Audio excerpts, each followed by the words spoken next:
She was invited for Christmas Eve dinner by his ex-billionaire CEO husband, who thought she was still poor. She showed up in a 700 million jet and twins. "You look different," Maxwell said, his voice barely audible over the stunned silence that had fallen across the grand dining room. Olivia smiled, the kind of smile that didn't quite reach her eyes as she adjusted the diamond bracelet on her wrist. 7 years will do that to a person, especially when those years begin with your husband throwing you out into the snow while you're carrying his children. The twins stood on either side of her, perfect miniature reflections of their father with her determined eyes. The boy, Alexander, tilted his chin up with the same defiance Maxwell was known for in boardrooms. The girl, Emma, surveyed the room with calculating precision, already cataloging every reaction. "Children?" Maxwell's glass of scotch froze halfway to his lips, his complexion draining to match the pristine tablecloth. "What do you mean, children?"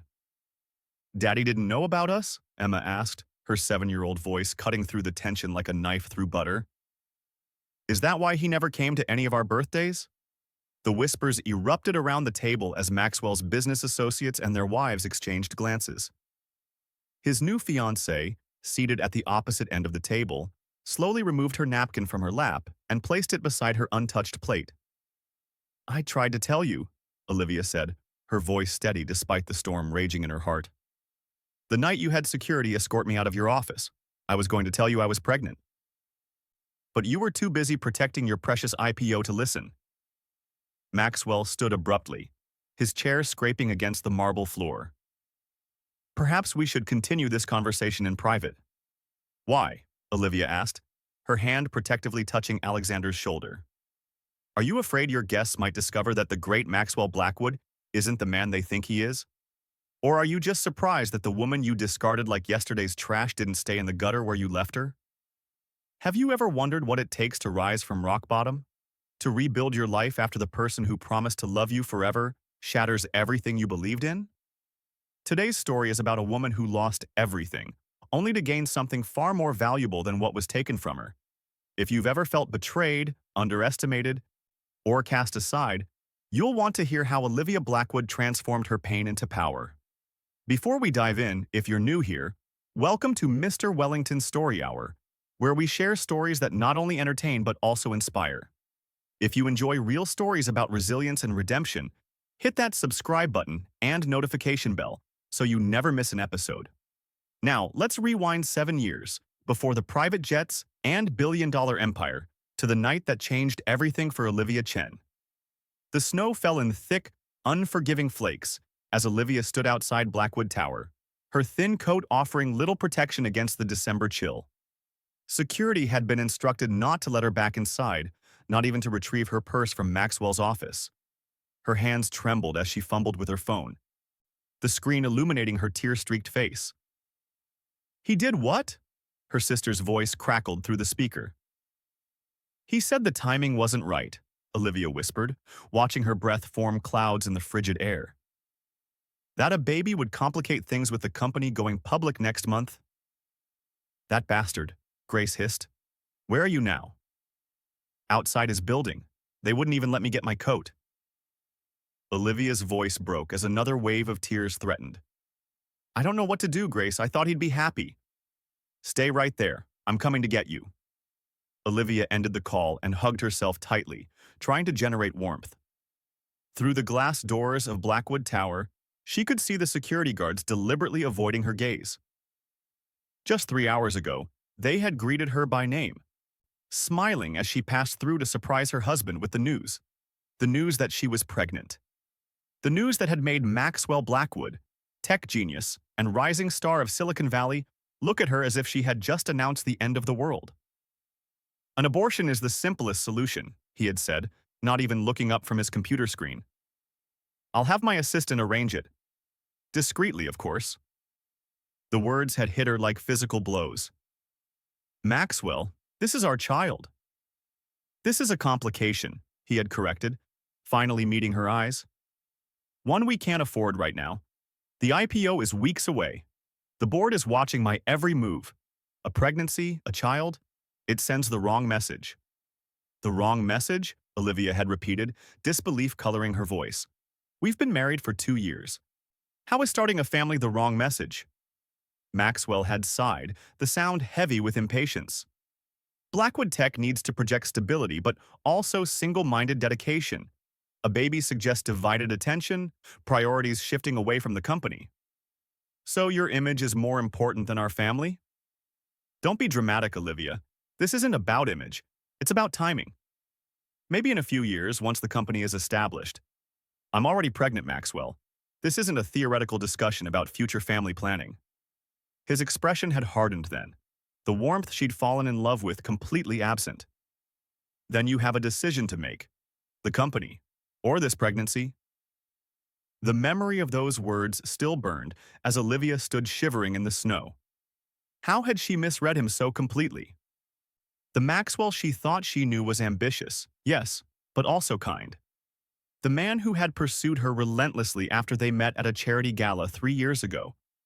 The man who had proposed on a beach in Bali, promising to build a life with her that would be extraordinary. A sleek black car pulled up to the curb, and Grace leaned across to push open the passenger door. Get in before you freeze to death. Olivia slid into the warmth of the car, her body shaking uncontrollably now. Jesus, Liv, you're blue. Grace cranked up the heat and pulled a blanket from the back seat. Here, wrap yourself in this. He told security not to let me back in, Olivia said, her voice small and hollow. 7 years together, and he had me thrown out like a stranger. Grace's hands tightened on the steering wheel. What are you going to do? Olivia stared out at the snow-covered streets, at the Christmas decorations adorning the storefronts and lampposts. The holiday season had always been her favorite time of year.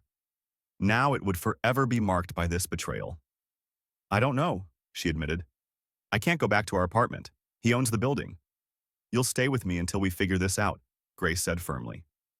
And first thing tomorrow, we're calling a lawyer. A lawyer? You're carrying his child, Liv.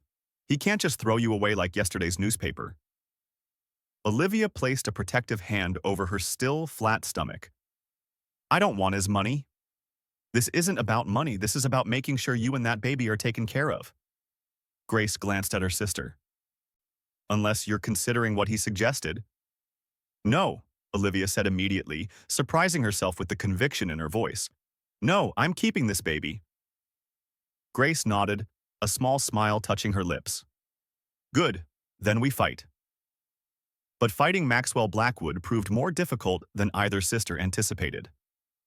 The next morning, Olivia woke to news alerts on her phone.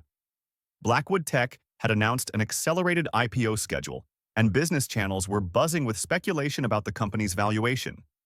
Alongside the business news was a more personal headline.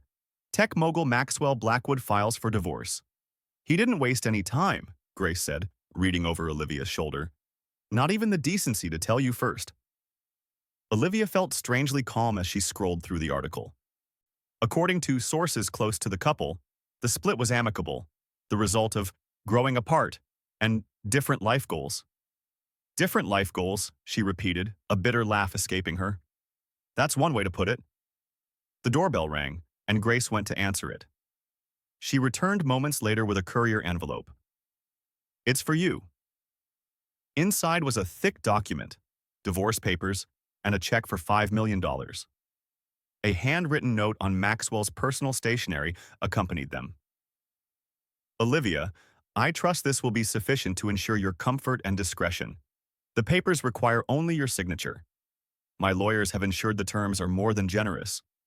I hope you'll understand that this is best for both of us. Maxwell. No mention of the pregnancy. No acknowledgement of the life growing inside her. Just a payoff and a clean break. $5 million, Grace whispered, staring at the check. That's blood money, Olivia finished, tearing the check in half. He thinks he can buy my silence. Liv, think about this. That money could secure your future, the baby's future. I don't want his money, Olivia repeated, more forcefully this time. I want him to acknowledge his child. But Maxwell had no intention of acknowledging anything. When Olivia refused to sign the papers, his legal team went on the offensive. Suddenly, there were rumors in the press about her mental instability, about affairs she'd never had, about gold-digging tendencies that had supposedly been present from the beginning of their relationship. Former friends stopped returning her calls. Invitations dried up. The social circle that had embraced her as Maxwell Blackwood's wife closed ranks against her. "He's trying to isolate you," Grace observed one evening, 3 weeks after the separation. "Make you desperate enough to take the money and disappear." Olivia sat at Grace's kitchen table, surrounded by job applications. Her resume, once impressive with her degrees in business and international relations, now seemed woefully inadequate after years of being Maxwell's wife and managing their charitable foundation. "It's working," she admitted. "No one will hire me. I've applied for everything from executive assistant positions to retail jobs. As soon as they hear my name, the interviews end." "He can't blacklist you from every job in the city." "He has," Olivia said simply. "And it's not just jobs. I tried to rent an apartment today. The landlord was ready to sign the lease until I filled out the application. One phone call later, and suddenly the unit was no longer available." Grace's expression darkened. "This is harassment. We should go back to the lawyer." "With what money?" "I've already spent most of my savings on legal fees, and Maxwell's team just keeps filing motions and delays." Olivia rubbed her growing belly, now visible under her sweater. "I'm 4 months pregnant, unemployed, and apparently unemployable. Maybe I should just sign the papers and take what he's offering." "Is that what you really want?" Olivia was quiet for a long moment. "No. What I want is for my child to know their father. What I want is the life we planned together. What I want is the man I thought I married." She sighed. "But that man doesn't exist. Maybe he never did." That night, as Olivia lay awake in Grace's guest room, she felt the baby move for the first time, a flutter like butterfly wings against her insides. Tears sprang to her eyes, but they weren't tears of sadness. For the first time in weeks, she felt something like hope. "It's just you and me, little one," she whispered, placing her palm against the spot where she'd felt the movement. "But we're going to be okay. I promise." The next morning, she called Maxwell's lawyer and arranged to sign the divorce papers. But when she arrived at the law office, she brought demands of her own. "I'll sign today," she told the stone-faced attorney, "but I want 2 things. Mrs. Blackwood, the terms are non-negotiable." "It's Ms. Chen now," Olivia corrected, reclaiming her maiden name. "And everything is negotiable. First, I want the money transferred to an offshore account that cannot be traced back to me." The lawyer raised an eyebrow.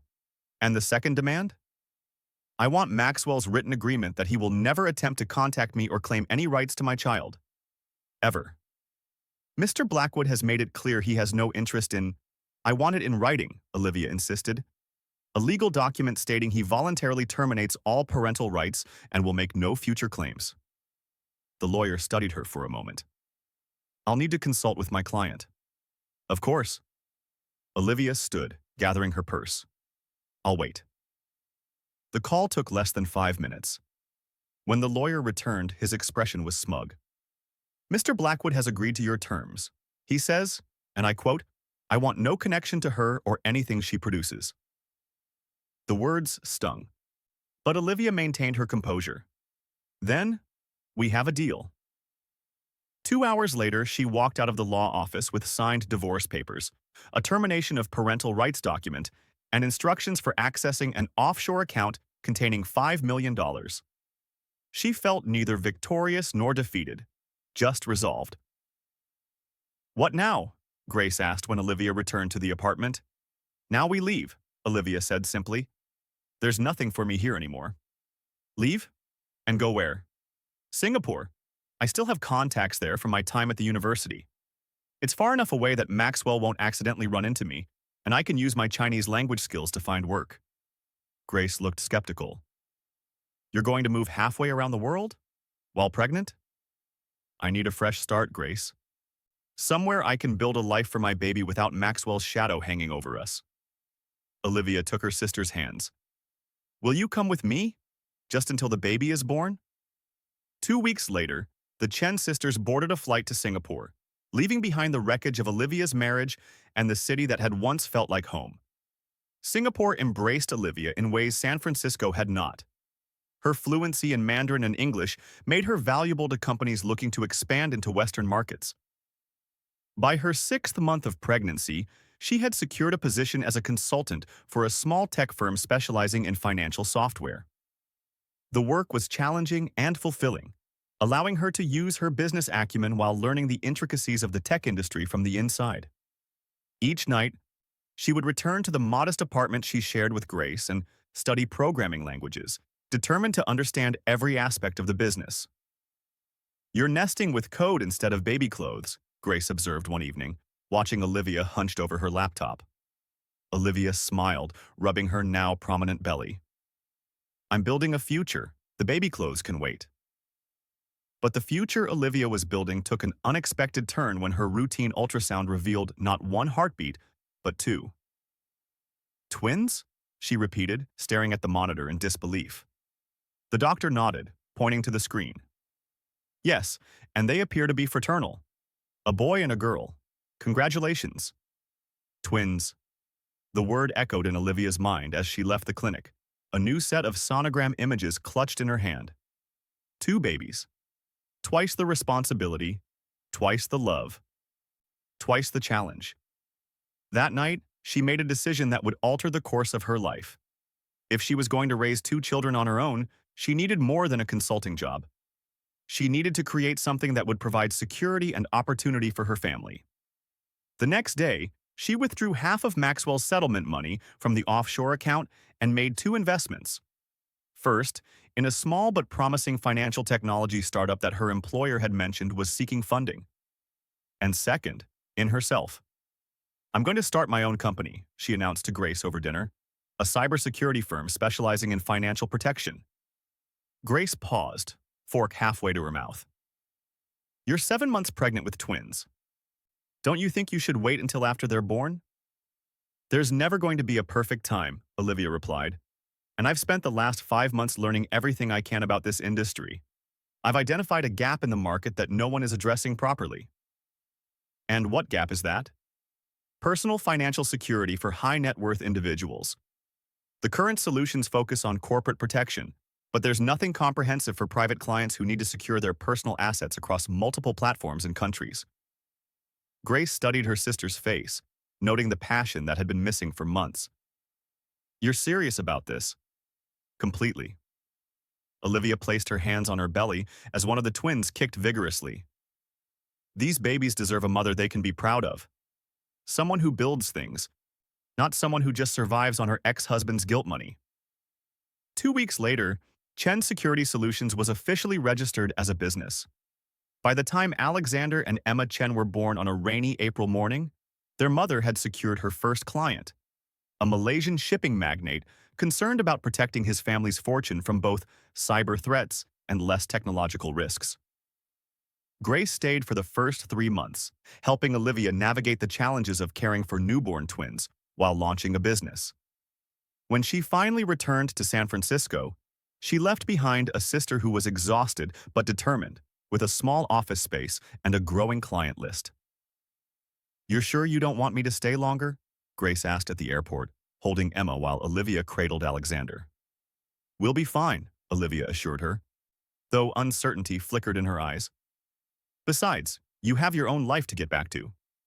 Promise you'll call if you need anything, anything at all." "I promise." Olivia kissed her sister's cheek. "Thank you for everything, Grace. I couldn't have done this without you." As Grace disappeared through the security checkpoint, Olivia looked down at her sleeping children. "It's just us now," she whispered, "but we're going to be okay." The first year was the hardest. Olivia worked while the twins napped, took client calls with babies strapped to her chest, and learned to function on minimal sleep. She hired a part-time nanny, a kind-hearted older woman named Mrs. Lim, who treated the twins like her own grandchildren. Chen Security Solutions grew steadily, its reputation spreading through word of mouth among the elite circles of Southeast Asia. Olivia's unique approach, combining technical expertise with an understanding of human behavior and financial systems, filled a niche that larger security firms had overlooked. By the twins' second birthday, the company had expanded to 15 employees and opened a second office in Hong Kong. Olivia's initial investment had multiplied tenfold, allowing her to move her family to a spacious apartment in one of Singapore's most prestigious neighborhoods. On the night of her 30th birthday, 3 years after leaving San Francisco, Olivia sat on her balcony overlooking the glittering city skyline. The twins were asleep, the day's celebration, complete with cake and tiny party hats, having exhausted them. Her phone chimed with a news alert. Blackwood Tech faces security breach, stock plummets. Olivia's finger hovered over the notification. She had made a point of not following Maxwell's career or company, focusing instead on her own path forward. But curiosity won out, and she opened the article.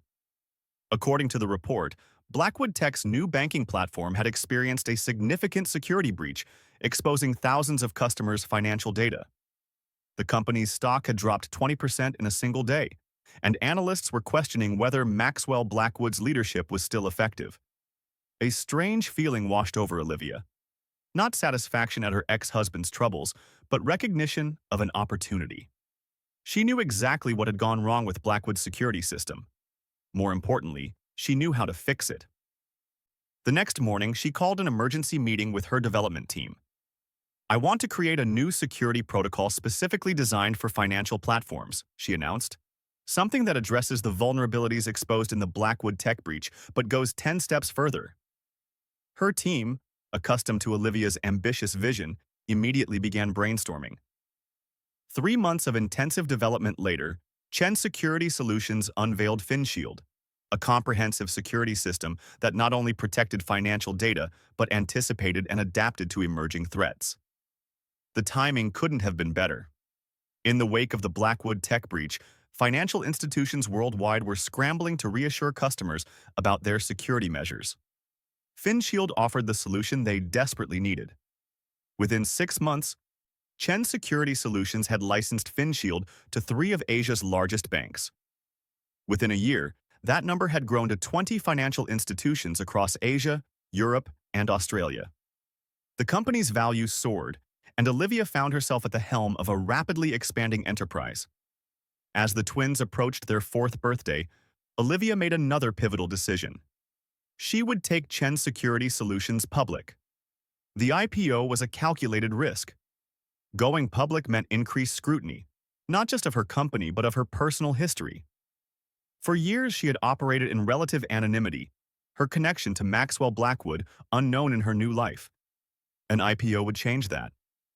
"Are you sure about this?" her CFO asked during a late-night strategy session.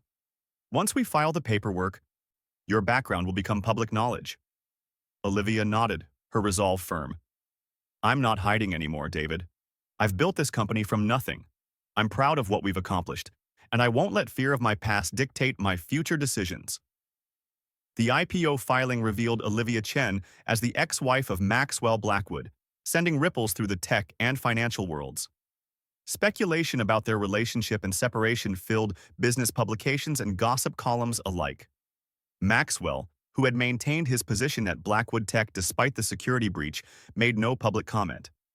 But Olivia received a terse email the day after the filing went public. "Congratulations on your company's success. I trust our previous arrangement regarding mutual non-interference remains in effect." MB. Olivia read the message twice before deleting it without response. The arrangement had been his choice, his way of severing all ties to her and their children. She had no obligation to reassure him now. Chen Security Solutions' IPO exceeded all expectations. The company was valued at $1.2 billion on its first day of trading, making Olivia a billionaire on paper and one of the wealthiest self-made women in the tech industry. As the twins grew, so did the company. By their 6th birthday, Chen Security Solutions had expanded beyond cybersecurity into artificial intelligence and predictive analytics. Olivia had become a respected figure in international business circles, known for her technical expertise, strategic vision, and unwavering integrity. Alexander and Emma thrived in their international upbringing, attending an elite private school in Singapore while becoming fluent in English, Mandarin, and Malay. They were bright, curious children who inherited their mother's determination and their father's analytical mind, though Olivia never spoke of Maxwell to them. "Mommy, why don't we have a daddy?" Emma asked one evening as Olivia tucked her into bed. The question, though anticipated, still caught Olivia off guard. Some families have a mommy and a daddy, some have two mommies or two daddies, and some, like ours, just have a mommy. But we must have a daddy somewhere, Alexander reasoned from his bed across the room. Everyone comes from somewhere. Olivia sat on the edge of Emma's bed, choosing her words carefully. You do have a father, yes. He lives very far away and isn't part of our family. Why not? Emma persisted. Didn't he like us? Your father made choices before you were born, Olivia explained, her heart aching. He decided he wasn't ready to be a parent. Will we ever meet him? Alexander asked. Olivia looked at her son, so serious, so thoughtful, with eyes that sometimes reminded her painfully of Maxwell. I don't know, sweetheart.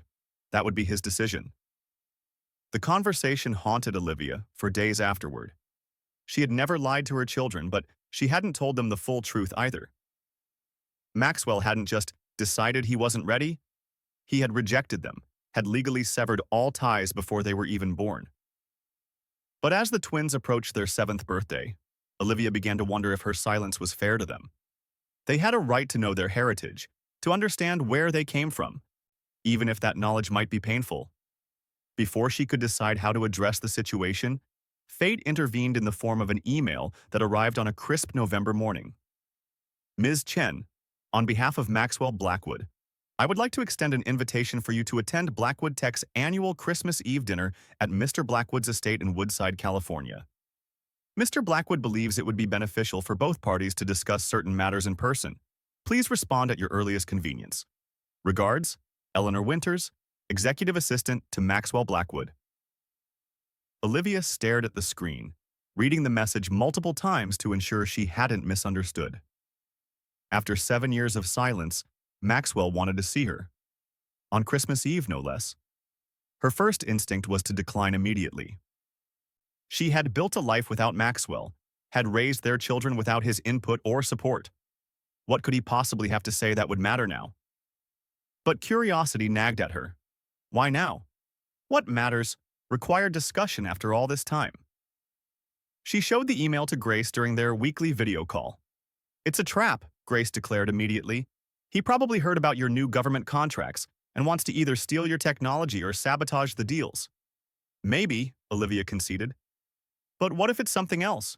What if he's ill or having second thoughts about the twins? After 7 years? Unlikely. Grace's skepticism was evident. Besides, if he wanted to know about the twins, he could have reached out years ago. True. Olivia sighed, running a hand through her hair. But part of me wants to go just to show him what he missed out on. To let him see that his attempt to discard me was the best thing that ever happened to me. Grace's expression softened. Is that really what this is about? Proving something to Maxwell?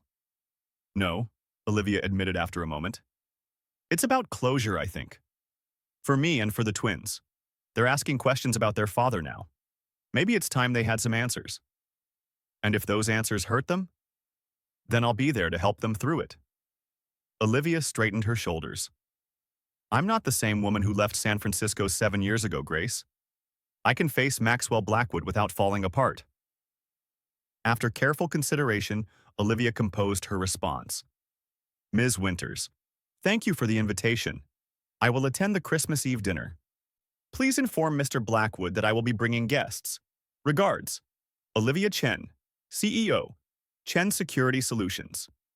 The reply came within hours. Ms. Chen, Mr. Blackwood is pleased you will be attending. The dinner begins at 7 p.m. Please provide the names of your guests for security purposes. Regards, Eleanor Winters. Olivia smiled as she typed her response. Ms. Winters, my guests are Alexander and Emma Chen. I look forward to the evening. Regards, Olivia Chen.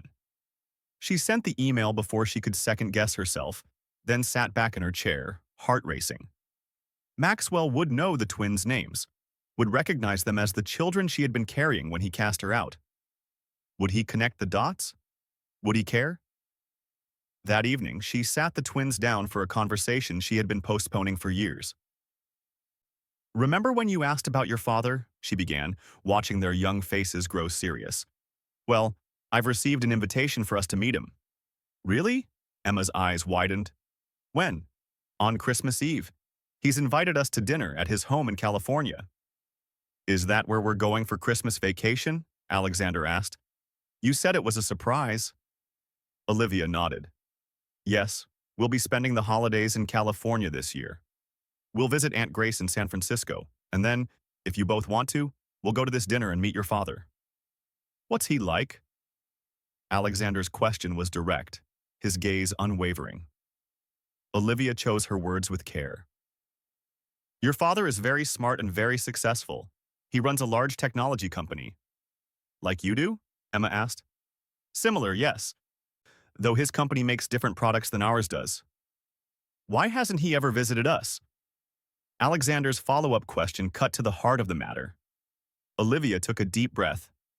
Before you were born, your father and I disagreed about many things. He decided he wasn't ready to be a parent, and I decided I would raise you on my own. Was he scared? Emma's question surprised Olivia. Scared? Why do you ask that? Emma shrugged. Ms. Lim says sometimes people act mean when they're really just scared. Out of the mouths of babes, Olivia thought. Maybe he was scared, in his way. Being a parent is a big responsibility. But you weren't scared, Alexander pointed out. I was terrified, Olivia admitted with a small smile. But sometimes the things that scare us most are also the things that bring us the greatest joy. You two have been the best part of my life. Emma climbed into her mother's lap, wrapping small arms around her neck. If he was mean to you, I don't want to meet him. Olivia hugged her daughter close. That's your choice, sweetheart. But people can change over time. Maybe your father has changed too. Has he said he's sorry? Alexander asked, his sense of justice evident. No, Olivia answered honestly. He hasn't. Then he should, the boy declared firmly. Before we meet him. Olivia smiled at her son's principled stance. We'll see what happens at the dinner. But remember, no matter what, we have each other. That's what matters most. The weeks leading up to the Christmas trip were filled with preparation. Not just the usual holiday arrangements and travel plans, but emotional preparation as well. Olivia found herself revisiting memories she had long suppressed, examining her feelings about Maxwell with the perspective that time and success had granted her. The hurt and betrayal had faded, replaced by a kind of detached curiosity. Who was Maxwell Blackwood now? What did he want from this meeting? And how would seeing him again affect her and the twins? As their departure date approached, Olivia made one final calculated decision. If this reunion was happening, it would be on her terms. Maxwell had thrown her out with nothing. She would return as his equal or more. The call to her company's aviation department was brief. I want the G700 prepared for our trip to California. And make sure it has the new Chen Security Solutions livery, the one with the full logo package. The corporate jet, a recent acquisition valued at just over $75 million, was Olivia's one concession to luxury. Purchased primarily for security reasons, to ensure she and the twins could travel without the exposure of commercial flights, it had become a symbol of Chen Security Solutions' global reach. Is that really necessary? Her CFO had asked when she first proposed the purchase. It's a significant expense. It's not an expense, it's an investment, Olivia had countered. In our safety and our time. Besides, when potential clients see that Chen Security Solutions has its own jet, it sends a message about our stability and success. Now, as she packed for the California trip, Olivia found herself selecting her wardrobe with unusual care. The rational part of her mind insisted this was just another business meeting, albeit one with personal complications. But another part, a part she thought she had outgrown, wanted to look her absolute best when she faced Maxwell again. She chose a series of understated but impeccably tailored outfits, accessories that were elegant rather than flashy, and a single piece of significant jewelry, a custom-designed necklace featuring 2 intertwined diamonds, representing the twins. It had been a gift to herself on their 5th birthday, a reminder of what truly mattered in her life. The day before their departure, Olivia received another email from Eleanor Winters. Ms. Chen, Mr. Blackwood has requested information regarding any dietary restrictions or preferences for you and your guests. The dinner will include several prominent business figures and their spouses. Business attire is suggested. Regards, Eleanor Winters. The message confirmed what Olivia had suspected. Maxwell hadn't told his assistant who her guests were. He was keeping their connection and the existence of the twins private. Whether from shame, strategic calculation, or simple discomfort, he wasn't acknowledging their shared history to his staff. "Two can play that game," Olivia murmured as she typed her reply. "Ms. Winters, no dietary restrictions. Please inform Mr. Blackwood that we will arrive at 7 p.m. sharp. Regards, Olivia Chen." Let him be surprised when she arrived with their children. Let him face the consequences of his choices in front of his business associates and whoever the new woman in his life might be. The flight from Singapore to San Francisco was long but comfortable. The twins, accustomed to international travel, entertained themselves with books, games, and occasional naps. Olivia used the time to review company reports and prepare for meetings she had scheduled during their stay in California. Grace met them at the private aviation terminal, embracing her sister and niece and nephew with equal enthusiasm. "Look at you three," she said, stepping back to admire them. "The Chen Power Trio, taking California by storm." Emma giggled. "Aunt Grace, you're silly." "I'm accurate," Grace corrected with a wink. "Your mom is the most powerful woman in tech security, and you two are her secret weapons." Alexander, always more literal than his sister, frowned. "We're not weapons, Aunt Grace." "Figure of speech, buddy." Grace ruffled his hair. "Now, who's ready for some real California pizza? Not that fancy stuff your mom probably feeds you in Singapore." The days with Grace were a welcome buffer before the Christmas Eve dinner. Olivia and the twins explored San Francisco, visiting the places that had been part of Olivia's life before, carefully avoiding any locations with strong connections to Maxwell. The twins were enchanted by the city's hills, the cable cars, the sea lions at Pier 39. They asked questions about their mother's past, about the university she had attended, about how she had met their father. Olivia answered as honestly as she could without burdening them with the full weight of that history. "Your father and I met at a charity event," she told them, as they walked through Golden Gate Park. "I was working for an international relations foundation, and he was already running his company." "Was it love at first sight?" Emma asked, romantic even at 7. Olivia smiled, remembering. "Not exactly. I thought he was arrogant, and he thought I wasn't impressed enough by him." "But you got married," Alexander pointed out, always logical. "We did. He pursued me very persistently, and eventually I saw beyond that initial impression. He could be very charming when he wanted to be." "Do you think he'll be charming at the dinner?" Emma asked. Olivia squeezed her daughter's hand. "I think he'll be very surprised to meet you both." The morning of Christmas Eve dawned clear and cold. Olivia woke early, her mind already racing with thoughts of the evening ahead. She slipped out of bed in Grace's guest room and made her way to the kitchen, hoping to find a few moments of quiet before the day began in earnest. Grace was already there, coffee mug in hand. "Couldn't sleep?" Olivia shook her head, pouring herself a cup. "Too much on my mind." "Having second thoughts?" "About the dinner?" "No." Olivia sat across from her sister. "But I am questioning my motives. Am I doing this for the twins, or am I doing it to prove something to Maxwell?" Grace considered the question. "Maybe both. And maybe that's okay. He hurt you, Liv. Deeply. It's natural to want him to see what he threw away." "That sounds petty." "It sounds human," Grace corrected. "Besides, this isn't just about showing off your success. It's about the twins meeting their father and him acknowledging their existence." "That's not petty. It's important." Olivia sipped her coffee, letting her sister's words sink in. "I've told them not to expect too much, that people don't change overnight." "Smart? Maxwell Blackwood may be a genius with technology, but emotional intelligence was never his strong suit." "No," Olivia agreed softly. "It wasn't." The day passed in a flurry of last-minute holiday preparations and nervous energy. Olivia arranged for a car service to take them to Maxwell's estate in Woodside, then changed her mind and called her company's aviation department instead. "Is the helicopter available this evening?" she asked. "I need transportation from San Francisco to Woodside at approximately 6:45 p.m. The helicopter, A sleek Airbus H-160 with the Chen Security Solutions logo emblazoned on its side was another corporate asset, used primarily for shuttling executives between the company's Silicon Valley office and various tech campuses in the Bay Area. Making an entrance? Grace asked when Olivia told her about the change in plans. Ensuring we're not late, Olivia replied, though the slight smile at the corner of her mouth suggested other motivations. As evening approached, the atmosphere in Grace's apartment grew increasingly tense. Olivia helped the twins dress in the outfits they had selected together. Alexander in a navy suit that made him look older than his 7 years, Emma in a deep green velvet dress with a matching headband. "You both look perfect," Olivia told them, her throat tight with emotion.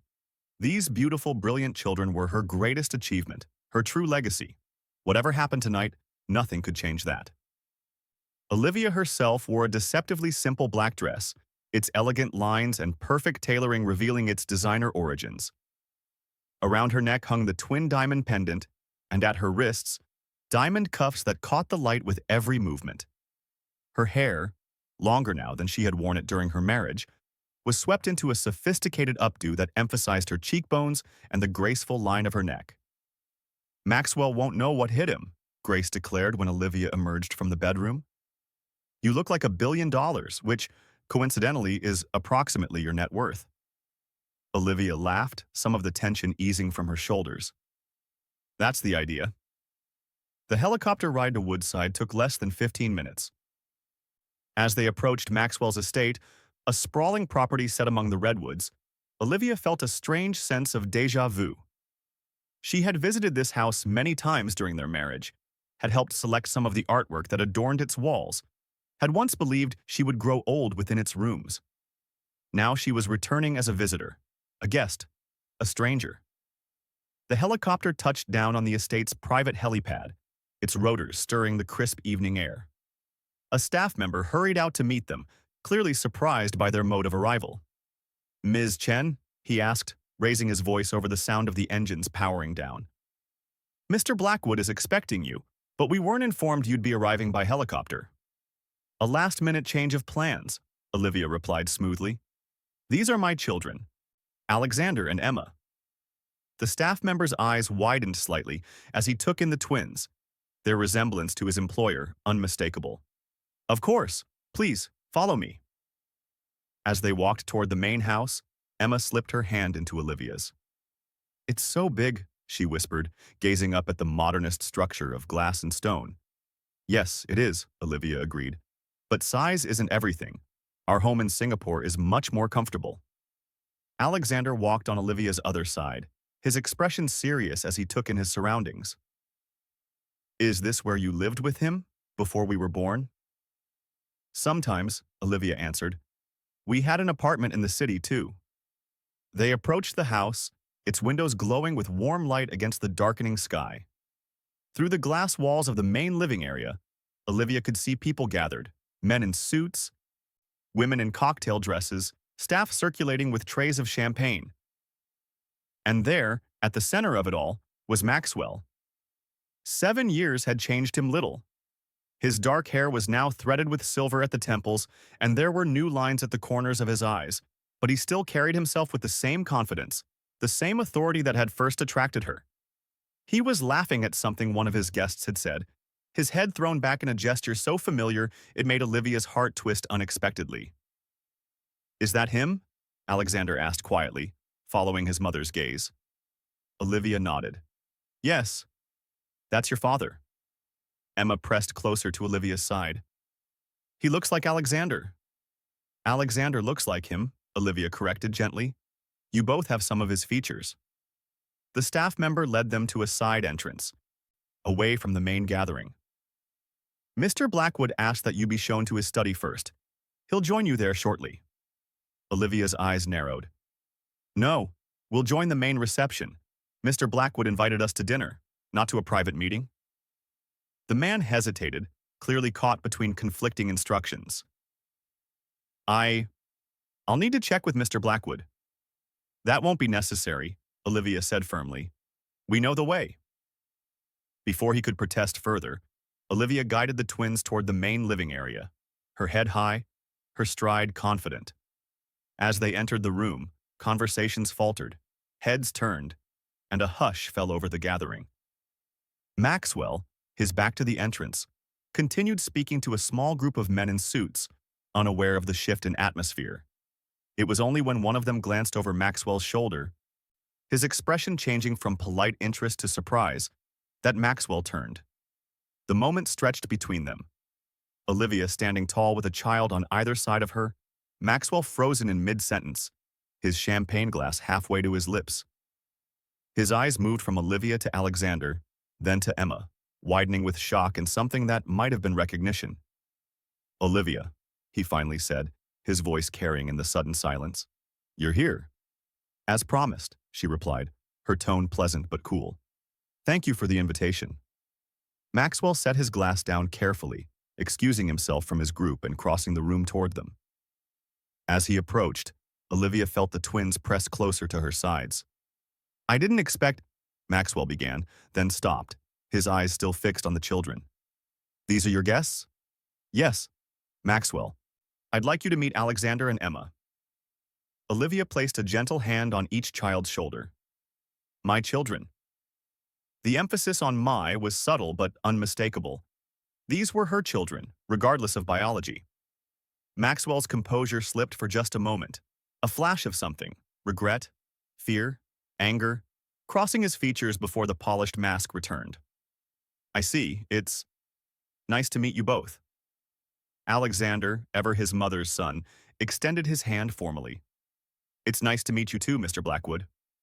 Maxwell shook the boy's hand automatically, his gaze lingering on Alexander's face, on the features that so clearly mirrored his own.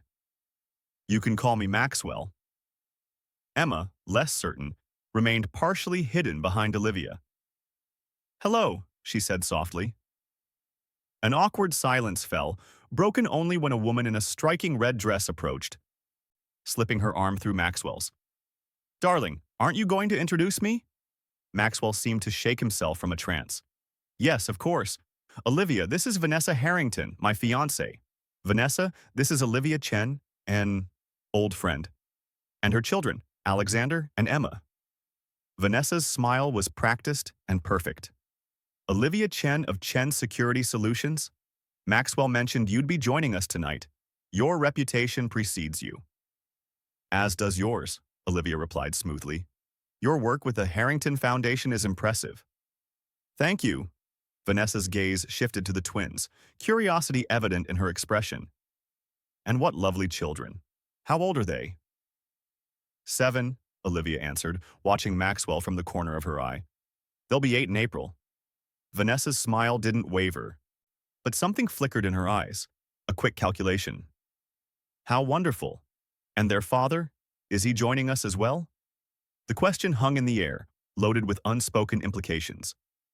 Olivia felt Maxwell tense beside them. "Their father is otherwise engaged," Olivia replied, her voice steady. "It's just the 3 of us tonight." Before Vanessa could respond, a staff member approached to announce that dinner was served. The guests began moving toward the dining room, the momentary tension broken by the shift in activity. Maxwell cleared his throat. "Olivia, I've seated you next to Vanessa. The children will sit with me," Olivia interrupted firmly. "They're not accustomed to formal dinners with strangers." Something like irritation flashed across Maxwell's face, but he nodded. "Of course. I'll have the seating rearranged."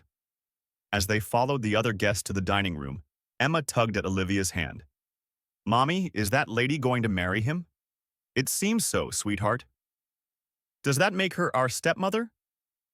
The question was innocent, but it carried implications that made Olivia's heart ache. "No, darling. She would only be your stepmother if your father was actively involved in your life and then married her." Emma considered this. "So she's just a lady in a red dress." Despite the tension of the evening, Olivia had to suppress a smile. Yes, that's one way to look at it. The dining room was as Olivia remembered it. A long table of polished walnut beneath a dramatic chandelier, with floor-to-ceiling windows overlooking the illuminated gardens. Maxwell had seated them near the middle of the table, with Vanessa on one side of Olivia and a distinguished-looking older man on the other.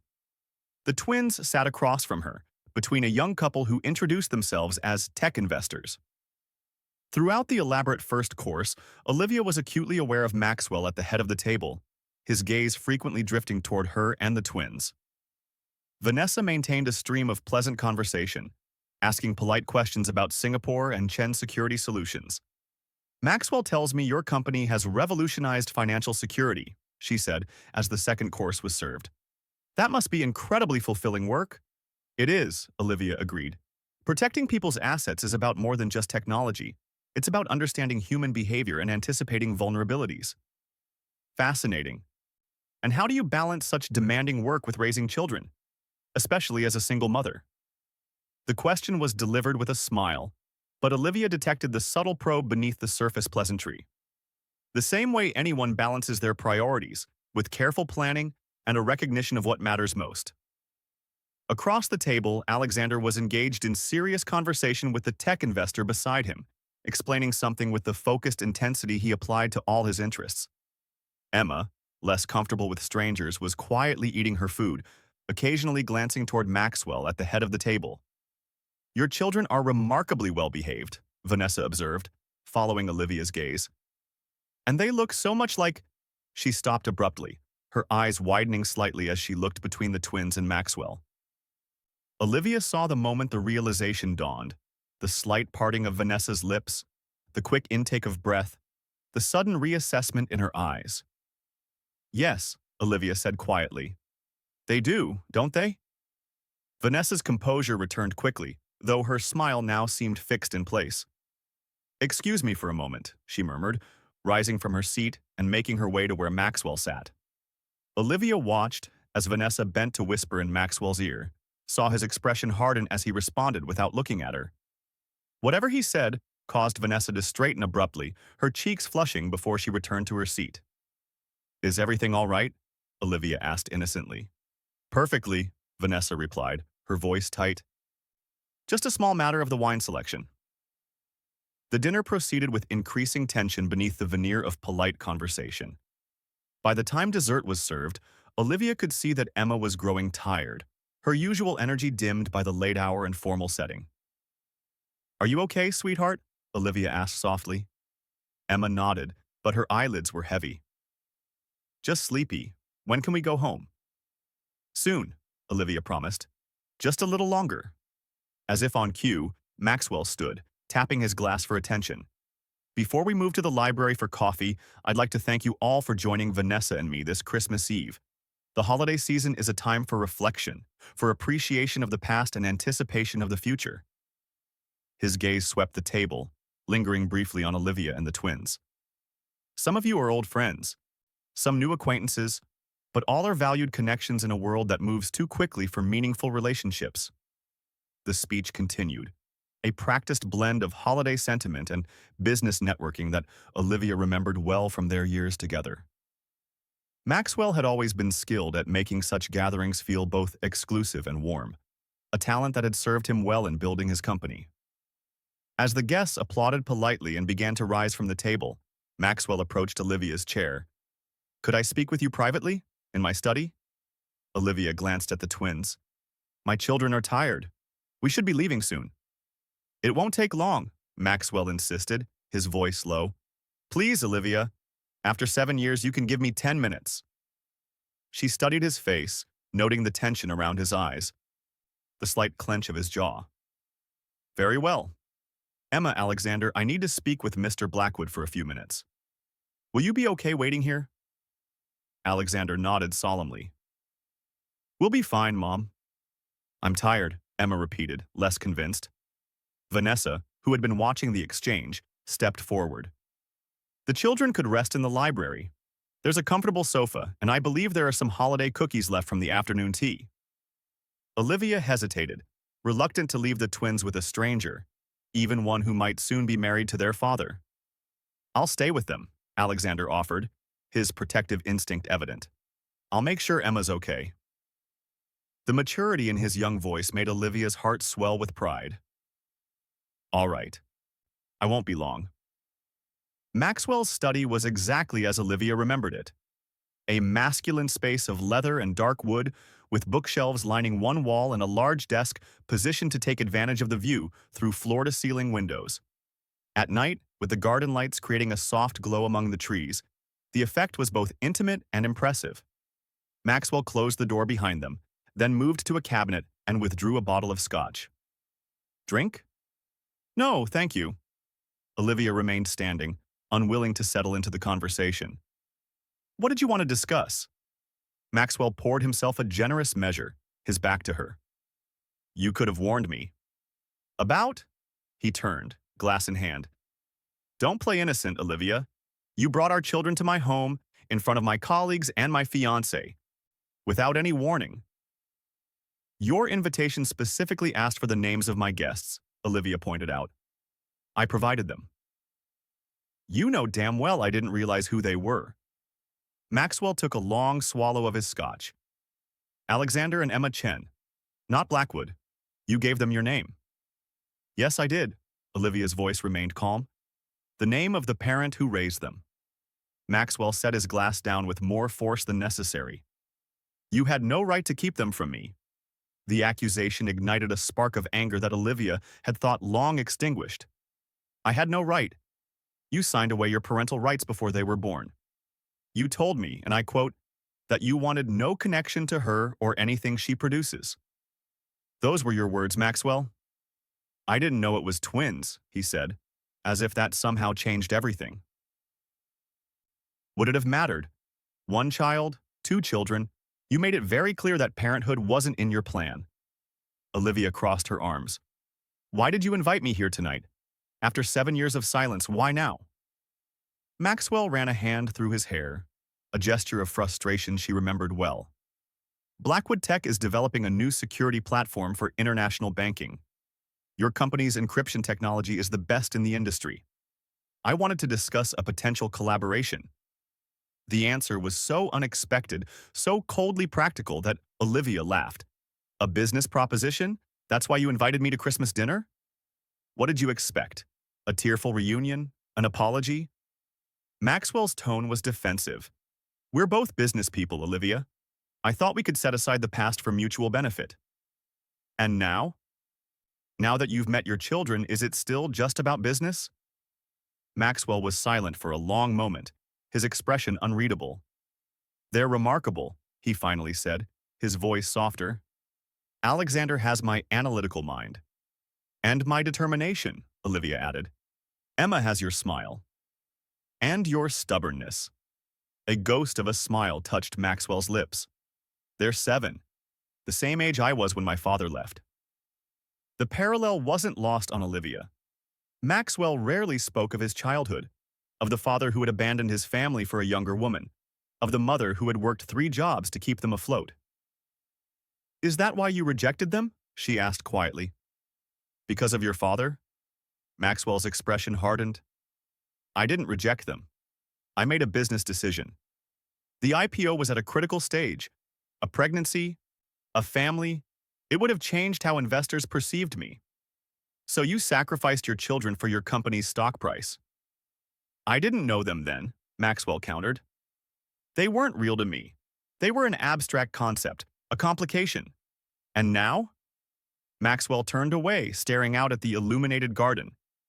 Now they're real. They're people. They're... He trailed off, unable or unwilling to complete the thought.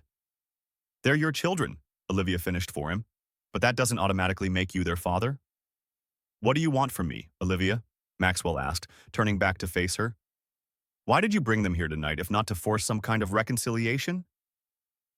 I brought them because they deserve to know where they came from, Olivia replied honestly. And because I wanted you to see what you threw away. Not me, I've made my peace with that. But them. 2 extraordinary human beings who have grown up without a father because you were too focused on your precious company to recognize what really matters in life. Maxwell flinched as if she had struck him. And you've done very well without me. Chen Security Solutions is valued at what now? 4 billion? 5? 7.2 as of last quarter, Olivia corrected automatically. But that's not the point. Isn't it? You took my settlement money and turned it into an empire. You're raising our children in luxury. What exactly have they missed by not having me in their lives? The question hung between them, laden with defensiveness and a hint of something that might have been genuine curiosity. Stability, Olivia answered after a moment. The knowledge that they are unconditionally loved by both parents. The security of knowing they weren't rejected before they were even born. She stepped closer, her voice dropping. They've missed you, Maxwell. Not your money, not your name, but you. The father who should have taught Alexander to ride a bike and checked under Emma's bed for monsters. Maxwell's expression flickered, a brief glimpse of vulnerability before the mask returned. It's too late for that now? Maybe, Olivia conceded. That's for them to decide, not you or me. But if you want any relationship with them, you need to understand something. They are not a business transaction. They are not a merger to be negotiated or an acquisition to be managed. They are children, your children, and they deserve better than a father who sees them as an inconvenient complication. Before Maxwell could respond, a soft knock sounded at the door. It opened to reveal Vanessa, her perfect composure slightly frayed around the edges. I'm sorry to interrupt, she said, her tone suggesting she wasn't sorry at all. But the little girl, Emma, is asking for her mother. She's quite insistent. Thank you, Olivia said, moving toward the door. We were just finishing. Were we? Maxwell asked, his voice carrying a note of challenge. Olivia paused, looking back at him. That depends on you. Think about what I said, Maxwell. If you want to know your children, you'll need to prove you deserve them. With that, she followed Vanessa from the study, leaving Maxwell alone with his scotch and his thoughts. In the library, Emma was curled on a sofa, her eyes heavy with sleep. Alexander sat beside her, his small face serious as he kept watch over his sister. The other dinner guests had dispersed throughout the room, forming small conversation groups with coffee cups and dessert plates in hand. Ready to go home, sweetheart? Olivia asked, kneeling beside the sofa.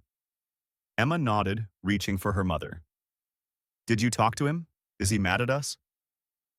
No, darling, he's not mad at you. He's just surprised. Olivia smoothed Emma's hair back from her forehead. It's a lot for him to take in all at once. Is he coming with us? Alexander asked, his question direct as always. No, he lives here. This is his home. But we're his kids, Alexander persisted. Doesn't he want to be with us? The question pierced Olivia's heart. It's complicated. Alexander, adults sometimes make choices that are hard to understand. Like when he told you to leave? The boy's perception was uncanny. Olivia hesitated, aware of the other guests within earshot. We'll talk more about this tomorrow, okay?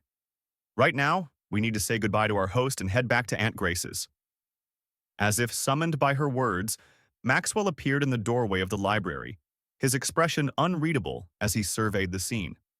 After a moment's hesitation, he crossed the room to where they sat.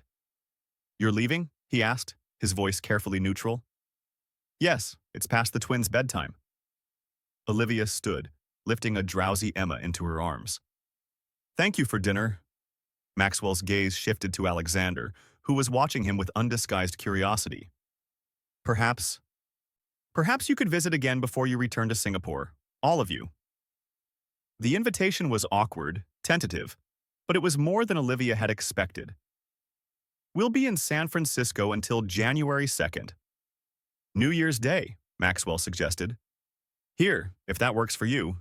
Just the four of us. Alexander looked up at his mother, a question in his eyes. Olivia nodded slightly, giving him permission to respond.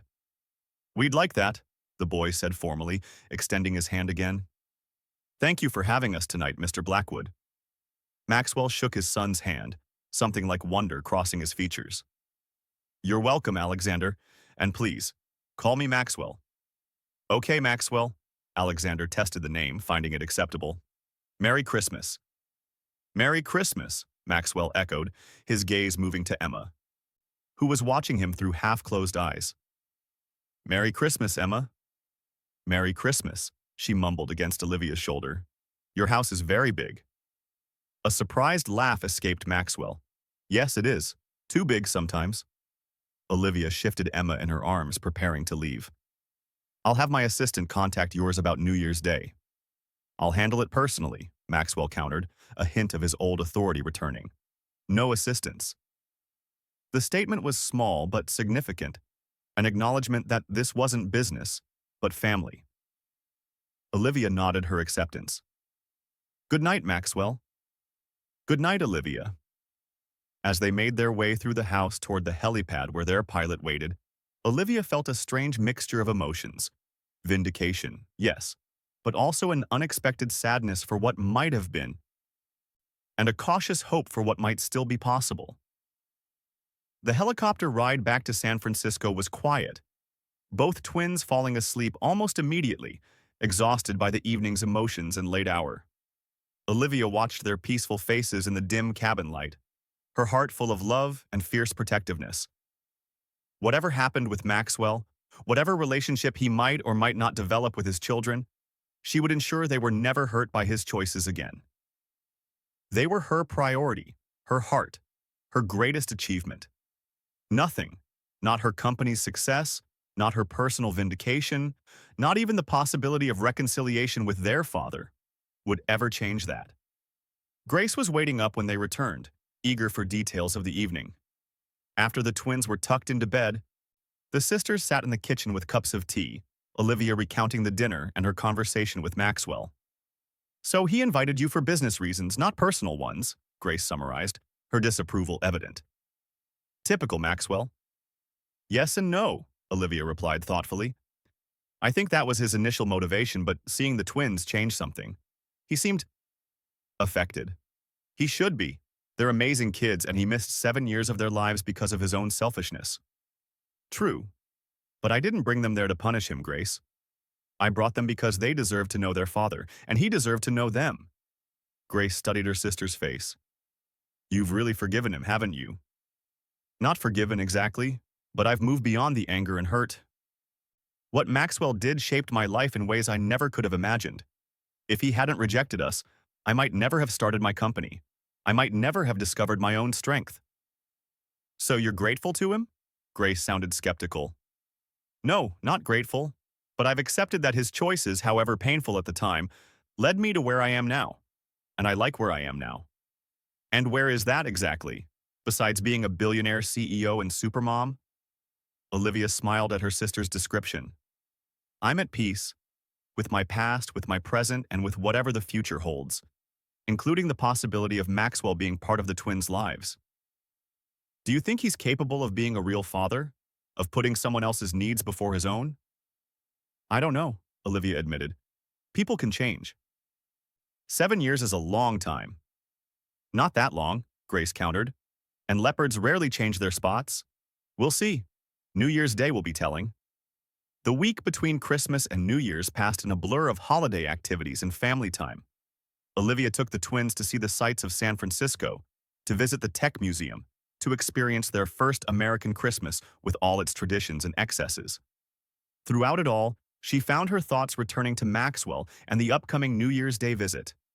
What did he want from this reconnection? Was he genuinely interested in knowing his children? Or was this another calculated move in some larger strategy? On December 30th, her phone rang with an unfamiliar number. Stepping away from where the twins were building an elaborate Lego structure with Grace, Olivia answered cautiously. Olivia Chen. It's Maxwell. His voice was different on the phone, less confident, more hesitant. I'm calling about New Year's Day. Olivia's guard immediately went up. You're canceling? No, I wanted to ask what the twins like. Activities, food, that sort of thing. I thought we could plan something they'd enjoy, not just another formal meal. The question was so unexpected, so unlike the Maxwell she had known, that Olivia found herself momentarily speechless. Olivia, are you there?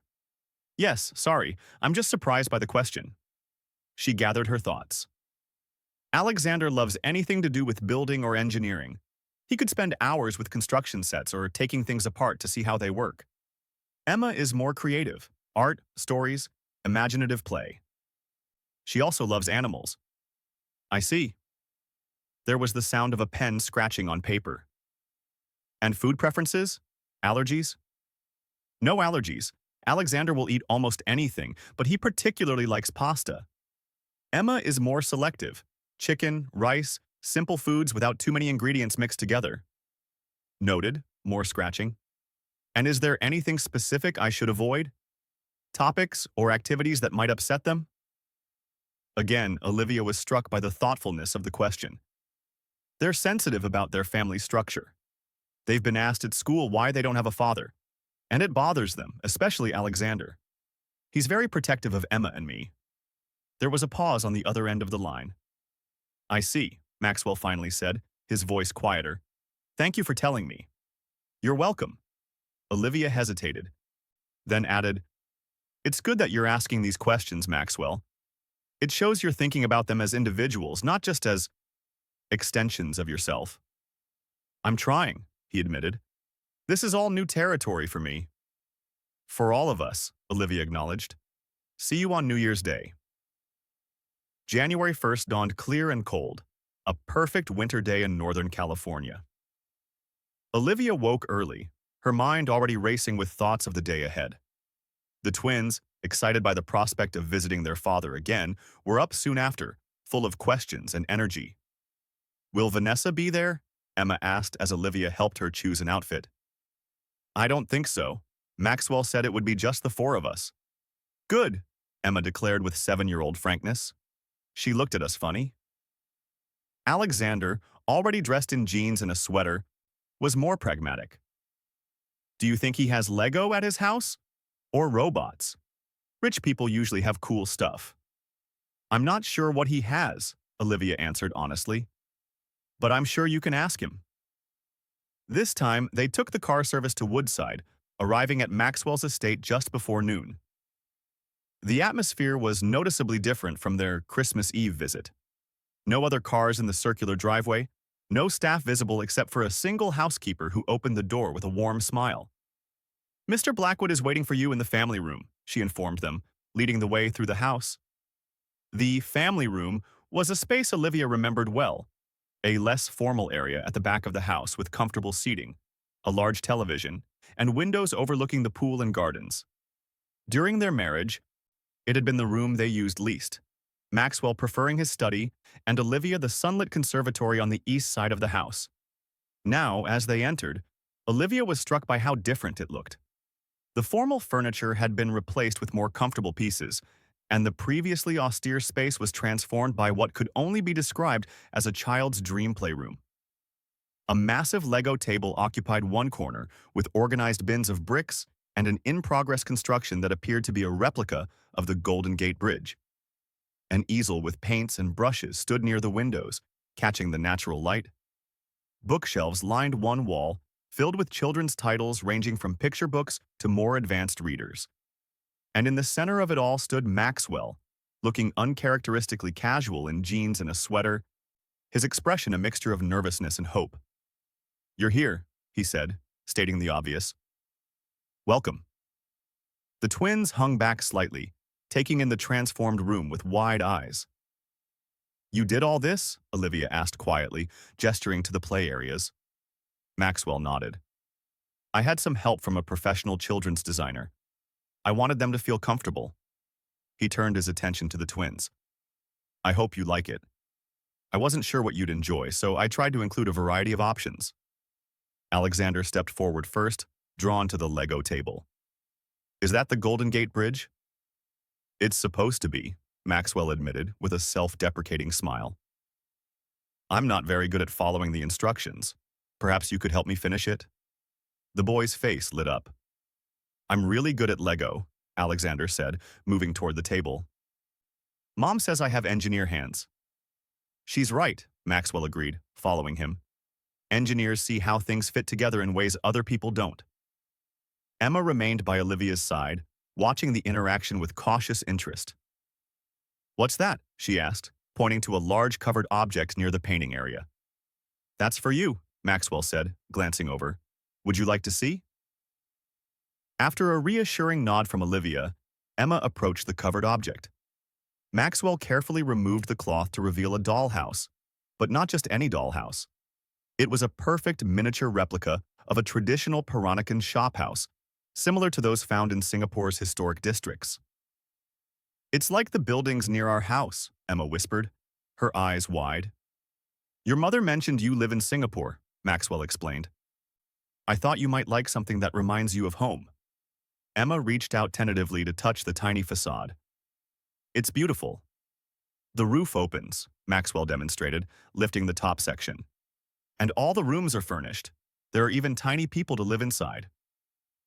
As Emma explored the dollhouse with growing excitement, Olivia watched Maxwell interact with the twins, noting the genuine effort he was making. This wasn't the calculated charm he deployed in business settings. This was something new.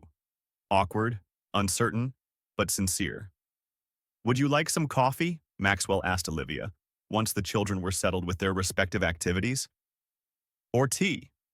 I remember you preferred tea in the mornings.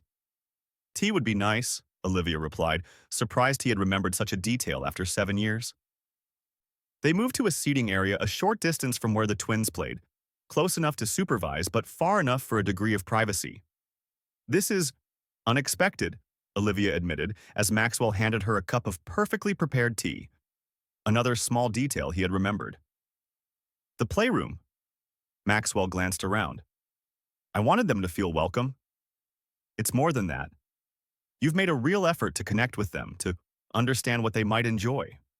Maxwell was quiet for a moment, watching Alexander methodically sorting Lego pieces. After you left on Christmas Eve, I couldn't sleep. I kept seeing their faces, especially Alexander's. He looks so much like my childhood photos, it's almost eerie. I know, Olivia said softly. I noticed it from the day he was born. I kept thinking about what you said, about them deserving better than a father who sees them as a complication. Maxwell's voice was low, his gaze still on the children. You were right. They deserve better. I don't know if I can be what they need, but I want to try. The admission, so unlike the Maxwell she had known, caught Olivia off guard. Why now? After 7 years? Maxwell turned to face her, his expression uncharacteristically vulnerable. Because seeing them made them real in a way they never were before. And because... He hesitated. Because I've spent 7 years building a company that's supposed to connect people, while having no real connections in my own life. What about Vanessa? A shadow crossed his face. Vanessa and I have decided to postpone our engagement. She was less than pleased to discover I had children I'd never mentioned. I'm sorry, Olivia said, and was surprised to find she meant it. Maxwell shrugged. Don't be. It was revealing. Her reaction made me question what kind of foundation we were building on. They sat in silence for a moment, watching the twins play. Emma had arranged the dollhouse family in the tiny living room and was narrating an elaborate story about their day. Alexander was deep in concentration, his small hands deftly assembling bridge sections. They're extraordinary, Maxwell said quietly.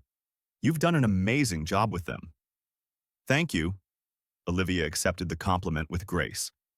It hasn't always been easy, but they've been worth every challenge. I'd like to be part of their lives, Maxwell said, the words coming out in a rush. If you'll allow it.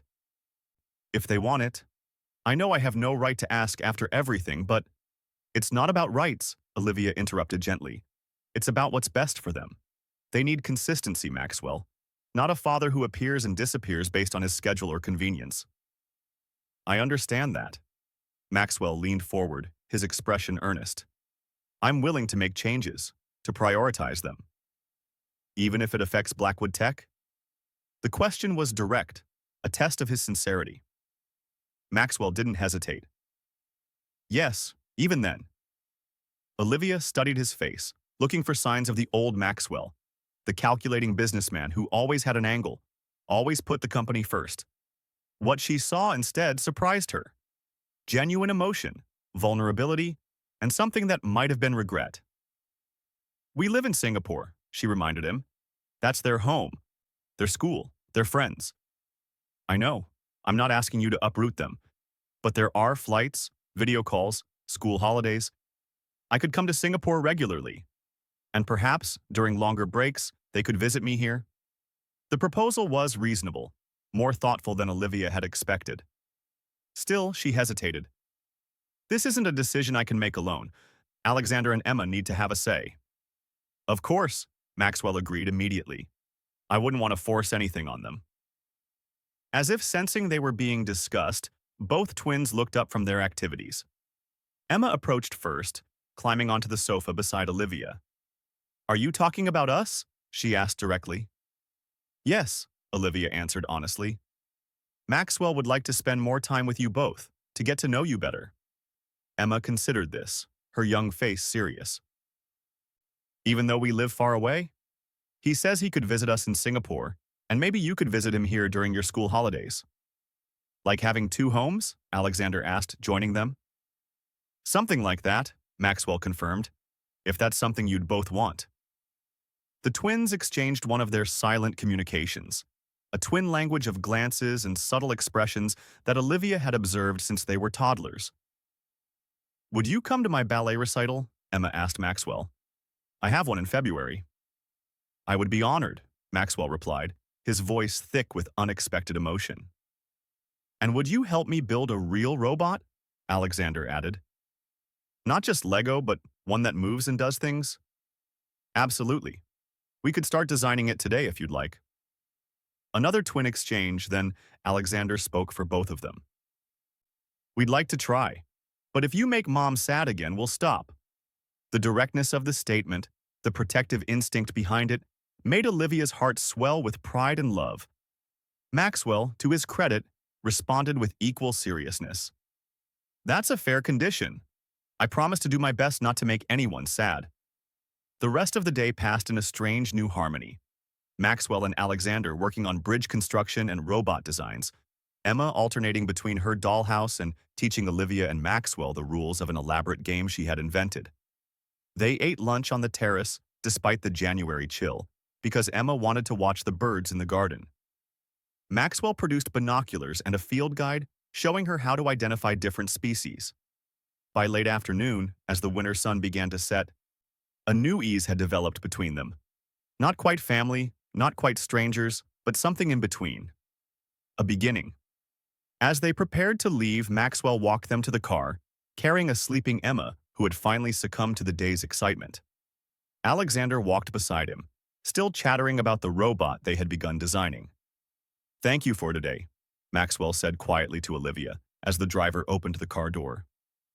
For giving me this chance. Thank you for making it worthwhile, she replied, watching as he gently placed Emma in the car seat. This is just a beginning, Maxwell. There's a lot of history to overcome. I know. He straightened, his expression serious. But it's a beginning I never thought I'd have. I won't waste it. As the car pulled away from the estate, Olivia glanced back to see Maxwell standing in the driveway, a solitary figure against the backdrop of his grand house. For the first time, she wondered if his success had brought him any real happiness, or if the empire he had built was as empty as her life had felt in those first dark days after their separation. The thought brought no satisfaction, only a quiet acknowledgement that life's true wealth couldn't be measured in stock prices or corporate acquisitions. The next day, as they prepared to board the Chen Security Solutions jet for the long flight back to Singapore, Olivia received a text message from Maxwell. Safe travels. Thank you for yesterday. Already looking at flights to Singapore for February's ballet recital. The twins are remarkable. You should be proud of what you've built. Not just your company, but your family. That's the real achievement.